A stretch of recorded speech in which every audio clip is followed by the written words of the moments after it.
उपस्थित सभी श्रद्धा व सम्मान के योग्य वरिष्ठ जन, युवाओं, अग्रजनों, अनुजों, माताओं, पुत्रियों, देखिए मनुष्य के जीवन में सबसे ज्यादा महत्वपूर्ण होते हैं उसके विचार।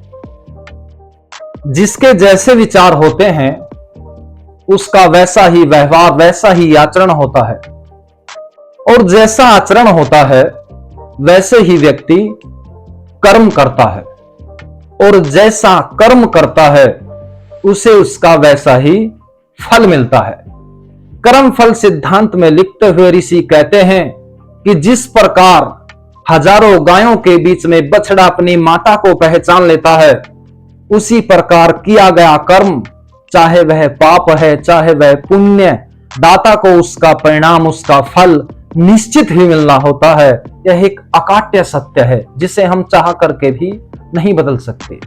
इसलिए महती आवश्यकता है कि हम अपने विचारों को पवित्र करें, ताकि हमारे विचारों की पवित्रता हमारे आचरण में आए, हमारा आचरण, हमारा व्यवहार अच्छा हो, और ताकि हम कर्म भी अच्छे कर सके। और जब तक हमारे यहां पर अच्छे विचारों का ग्रहण, अच्छे विचारों का आदान प्रदान होता रहा, जब तक हमारे व्यवहार में वह विचार रहे, जब तक हमारे विचार हमारे श्रेष्ठ पूर्वजों की भांति श्रेष्ठ हुआ करते थे, तो तब तक यह राष्ट्र विश्व का गुरु था, विश्व भर को मार्ग दिखाया करता था, विश्व में अजय था, अपराजय था। किंतु जैसे ही विचारों में न्यूनता आई, विचारों की न्यूनता का ही कारण बना कि आचरण में न्यूनता आई और हम वैसे ही कर्म करते चले गए। और आज परिस्थितियां आप सबके सम्मुख है, जब समाचार पत्रों में पढ़ते हैं कि छोटी छोटी बच्चियों की अस्मिता सुरक्षित नहीं है, माता को पुत्र से खतरा, पुत्री को पिता से खतरा, बहन को भाई से खतरा। अरे आज इस प्रकार से छोटी छोटी बच्चियों की हत्या करके सड़कों पर फेंक दिया जाता है और उनकी आवाज उठाने वाला कोई नहीं है, तो इसका केवल एक मात्र कारण है कि हम विचारों से दुर्बल हो गए, विचारों से कमजोर हो गए। क्या ये परिस्थितियां एक दिन में बिगड़ गई? क्या एक वर्ष में बिगड़ गई? आओ बैठ करके विचार करते हैं। देखिए एक समय था, मुझे याद आता है रामायण का वह प्रसंग कि जब श्री राम को वनवास होने वाला था, तो भरत उसके पास पहुंचते हैं और कहते हैं कि भाई वन में कोई जाएगा तो मैं जाऊंगा, आप योग्य हो, आप इस राष्ट्र को संभालो। श्री राम कहते हैं नहीं, वनवास मुझे मिला है, पिता का आदेश मुझे है, यदि कोई वन में जाएगा तो मैं जाऊंगा। एक भाई से कह रहा है कि तू राज्य का राजा बन, दूसरा कहता है नहीं तू राजा बन। आप विचार करके देखें, यह पूरा का पूरा चक्रवर्ती साम्राज्य उनके पैरों में एक गेंद की भांति क्रीड़ा कर रहा है, कभी वह उसके पाले में उछालता है, कभी वह उसके पाले में उछालता है। कैसे उच्च कोटि के विचार, कैसे उच्च कोटि के मापदंड हमारे हुआ करते थे।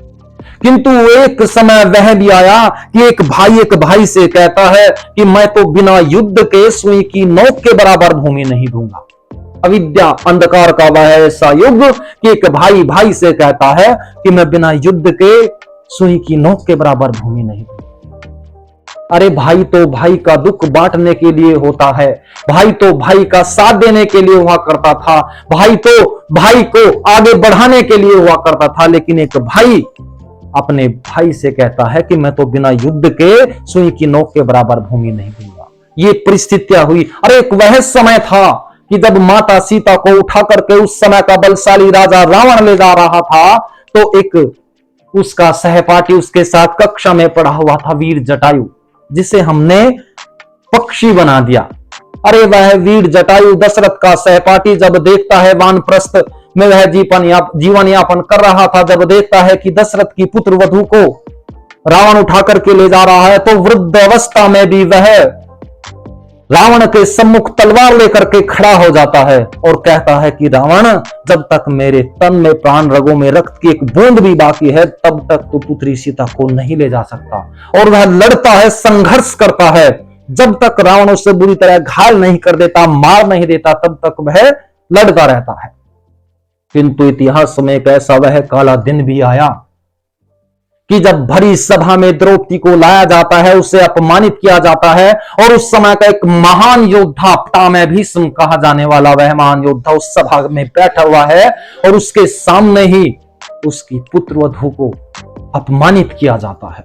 अरे आप विचार करके देखें कि कहां तो दूसरे की पुत्रवधू के लिए, दूसरे के सम्मान के लिए अपने प्राणों का बलिदान कर दिया करते थे। यह थी विचारों की श्रेष्ठता। और एक वह भी दिन आया कि अपने ही पुत्रवधू का सम्मान हम भरी सभा में नहीं बचा पाए। तो ये विचारों की दुर्बलता, इन्हीं विचारों की दुर्बलता का परिणाम हुआ वह महाभारत का महाभयंकर युद्ध। कोई सामान्य युद्ध नहीं था, और उसमें वे व्यक्ति मारे गए जो विद्वान थे, या फिर वे व्यक्ति मारे गए जिनसे विद्या आश्रय पाती थी। और जब सब विद्या, सब बल, सब पराक्रम उस महाभारत के महाभयंकर युद्ध में समाप्त हुआ, उसके पश्चात फिर तो जिसका जैसा मन आया वैसा ही मत चलाया। किसी को बड़ के नीचे ज्ञान प्राप्त होने लगा, किसी को पीपल के पेड़ के नीचे बोध होने लगा। भिन्न भिन्न मतांतर महाभारत युद्ध के पश्चात इस राष्ट्र में चल निकले। यह राष्ट्र आपस में टूटता चला गया, भाई भाई के संबंध खंडित होते चले गए। और देखिए, जब परिवार में आपस में व्यक्ति मिलकर के नहीं रहते हैं, संगठित नहीं रहते हैं, तो बाहर का व्यक्ति आके ही उस परिवार में अपना स्वामित्व स्थापित कर ही लेता है। वही इस राष्ट्र के साथ हुआ। जब देखा विदेशी आक्रांताओं ने, विदेशी लुटेरों ने, जो ठीक से भोजन करना नहीं जानते थे, ठीक से वस्त्र पहनना नहीं जानते थे, कि भिन्न भिन्न जातियों में, भिन्न भिन्न विचारधाराओं में, भिन्न भिन्न गोत्रों में, भिन्न भिन्न क्षेत्रवादों में यह राष्ट्र बंटता चला गया, तो तब वे आते, मुट्ठी भर की सेना लेकर के, कुछ लुटेरों को लेकर के आते, और इस राष्ट्र की संपदा, इस राष्ट्र के सम्मान को लूट करके, कुचल करके चले जाते। स्थितियां बिगड़ती चली गई, मत मतांतरों में बढ़ते चले गए। और एक वह भी दिन आया कि विदेशी आक्रांताओं ने इस राष्ट्र को अपने अधीन कर दिया, गुलाम बना लिया। आप विचार करके देखें कि गुलामों का भी गुलाम रहा है। अरे कुतुबुद्दीन ऐबक गोरी का गुलाम ही तो था। और कहते हैं गुलाम वंश में जब कोई पुत्र नहीं जन्मा तो रजिया सुल्तान ने इस राष्ट्र पर शासन किया। कभी यह इस राष्ट्र को छीनता, कभी वह इस राष्ट्र को छीनता, और तब जाकर के इस राष्ट्र की दशा और भी दीननीय हुई कि एक कंपनी व्यापार के लिए इस राष्ट्र में आती है। आप विचार करके देखें, आज तो सैकड़ों करोड़ों कंपनियां इस राष्ट्र में व्यापार के लिए आती है। उस समय केवल एक कंपनी व्यापार के लिए आती है, और कहां कितना बटा हुआ यह राष्ट्र रहा होगा कि वह कंपनी ही इस राष्ट्र को अपने अधीन कर लेती है, अपने जो है अधीन करके इस राष्ट्र की संपदा, इस राष्ट्र के सम्मान को कुचलती रहती है। और ये सब 1-2 वर्ष नहीं हुआ, हजारों हजार वर्ष की गुलामी झेला यह राष्ट्र।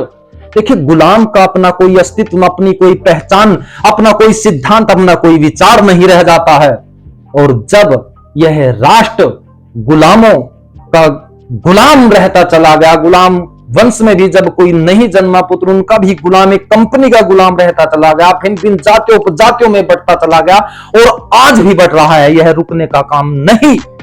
कहीं पर जो है कोई भी ऐसा संगठन, कोई भी ऐसा केंद्र नहीं कर रहा है। मुट्ठी मुट्ठी भर लोग अलग अलग संस्थाओं को चला करके कभी कभी इस राष्ट्र को जोड़ने का प्रयत्न भी करते हैं, लेकिन वे अपनी ही लड़ाई से फिर जूझ जाते हैं। भिन्न भिन्न उनमें से ही मत मतांतर निकलते चले जाते हैं, और ना जाने कितने मत मतांतरों में यह राष्ट्र बट करके और आज मर ही तो रहा है, सिकुड़ ही तो रहा है। अरे सिकुड़ती हुई इस राष्ट्र की सीमाएं, मरता हुआ यह राष्ट्र हम सबका आह्वान करता है कि हे पुत्रों, हे पुत्रियों, जानो अपने पूर्वजों की उन श्रेष्ठ परंपराओं को, अपने उन श्रेष्ठ पूर्वजों के विचारों को धारण करो, और पुनः इस राष्ट्र को एक सूत्र में बांध करके इस राष्ट्र का वह गौरव, इस राष्ट्र का वह सम्मान लौटा दो। आज महती आवश्यकता है कि हम अपने विचारों को पवित्र करें, और विचार पवित्र होते हैं संस्कारों से, और संस्कार शब्द निकला है संस्कृति से। तो हम सब मिलकर के जानने का प्रयत्न करें कि हमारी संस्कृति क्या है, हमारा सिद्धांत क्या है, हमारे पूर्वजों की वो मर्यादाएं कौन सी है। जब तक हम उन्हें जान करके उन मर्यादाओं में बंद करके जीवन नहीं जिएंगे, तो निश्चित ही इस राष्ट्र के गौरव, इस राष्ट्र के सम्मान को नहीं बचा सकते। आज महती आवश्यकता है अपनी संस्कृति, अपने सिद्धांतों को हम जानने का प्रयत्न करें। इन्हीं शब्दों के साथ मैं अपनी वाणी को विराम देता हूं। ओम सम।